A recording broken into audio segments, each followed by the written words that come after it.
देखो, दुखद घटना है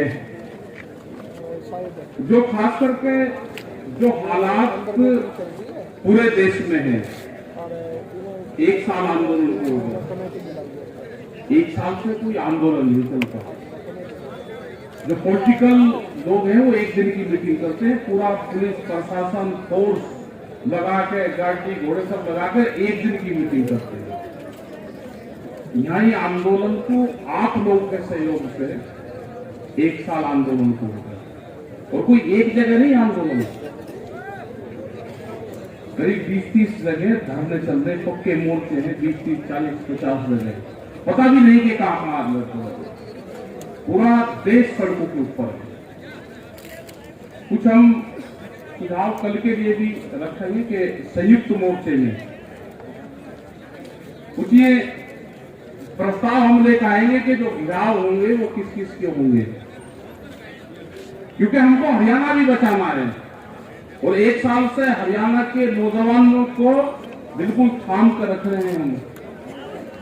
नहीं तो हरियाणा तो लोग हैं कि ना कहा कि आपने राज्य हम एक साल तक कोई आंदोलन होता है, हम तो 3-4 दिन में 5 दिन में ये देंगे, पलट करें अपना निपटा देंगे। तो हमको हरियाणा को निपटाना नहीं है, हरियाणा का जो गुस्सा है उसको शांत करना है।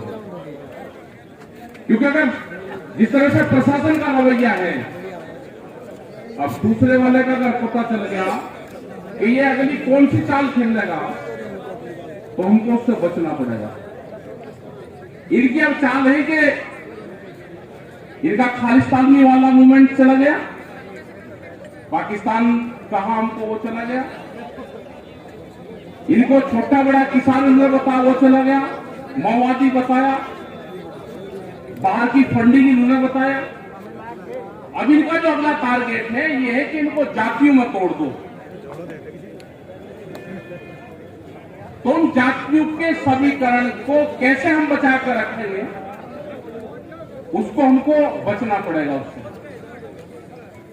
अब ये बता लगे कि ये तो आंदोलन कुछ पंजाब के लोग हैं, कुछ हरियाणा के हैं, और कुछ उत्तर प्रदेश का थोड़ा सा हिस्सा है। कल भी कुछ चैनल के लोग बात कर रहे थे, हमने कहा कि ना ज्यादा बता रहे भाई, 4-5 सोनीपत के गांव हैं, 4-5 गांव तो सोनीपत के हैं, 2 गांव पंजाब के, 3-4 गांव मुजफ्फरनगर के, 7 गांव का आंदोलन है, तो ज्यादा बता रहे आप इसको। यहाँ पे भी जो रामचंद्र, उसका नाम काटता कि जाति का नहीं हो किसी का, वो बीजेपी का सांसद है। यहां किसी जाति के खिलाफ आंदोलन नहीं था, वो बीजेपी के सांसद के खिलाफ था। जातियों का सहारा लेकर बचना चाहते हैं, तो ये तो नहीं होगा। ये जो सरकार है ये तोड़ फोड़ने का काम करती है। ये तो आरएसएस के लोग ऐसे हैं, ये अगर 3 भाई हैं कहीं, एक के पास में बैठने लगे तो आपको न्याय करवाएंगे। हरियाणा में क्या करा इन्होंने? हरियाणा में इन्होंने जाट वर्सेस पे काम करा। ये गुजरात में गए तो पटेल नॉन पटेल पे काम करा। ये महाराष्ट्र के अंदर गए तो मराठा नॉन मराठा पे काम करा। ये उत्तर प्रदेश पे गए तो हिंदू मुसलमान पे काम करा। ये बिहार के अंदर गए तो लालू प्रसाद का परिवार तोड़ा। उन्होंने कहा कि यहाँ पर मजबूत सा परिवार है उत्तर प्रदेश में, मुलायम सिंह वाला, उसके भाई चाचा ने उसमें बंटवारा कर दिया। यहाँ पर हरियाणा में आया तो यहाँ पे भी घमासान कर दिया, एक परिवार में तोड़ फोड़ कर दिया कि पीछे किसान लाठी लेकर फिर रहा, दूसरा अपने आप को करता फिर रहा, तो यहाँ पर तोड़ फोड़ कर फिर जातियों में आ गए, फिर घरों में घुस गए, फिर महिलाओं को तोड़ दिया। तो इनसे भाई बचना पड़ेगा इन लोगों से। ये अगर पार्टी जो सरकार है, अगर ये बीजेपी की भी सरकार होती तो भी वो बातचीत करती। ये सरकार है मोदी की, और मोदी की सरकार को चलाती है बड़ी बड़ी कंपनियां।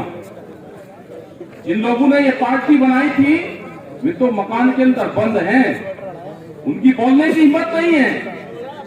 अडवाणी जैसे लोग, मुरली मनोहर जैसे लोग जो मंचू पे साथ आते थे, स्वदेशी की बात करते थे, बहुत ज्ञानी आदमी थे, लेकिन बोलने की हिम्मत नहीं और अपने ही फैसलों को चुनौती दे रहे हैं।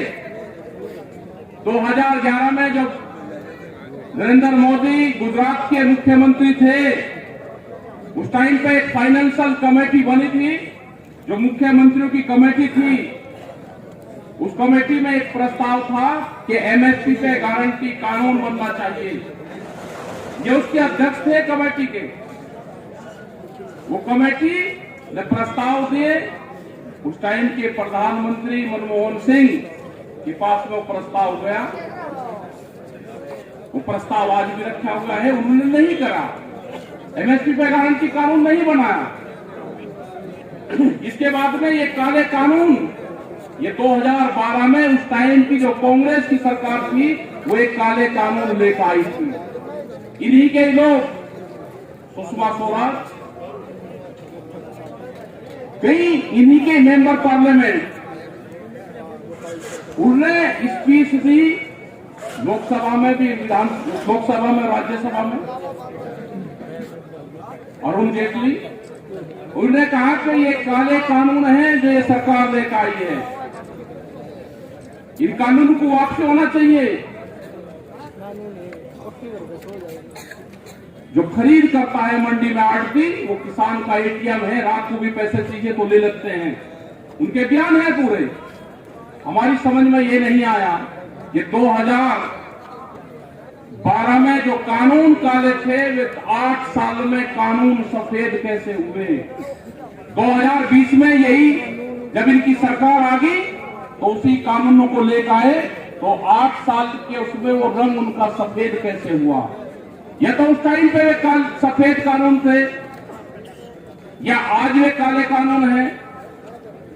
इन्होंने कहा कि ये एमएसपी पे न कानून बना रही वो वाली सरकार, और गलत तरीके के कानून लेकर आई, यह सरकार खराब है, इसको बदलना पड़ेगा। ये बन चुका है, पूरा देश लगा, वह गवर्नमेंट को गिराया गया। आज फिर यहाँ के हम इनको कह रहे हैं कि भाई अपने ही कानून को आप लागू कर दो।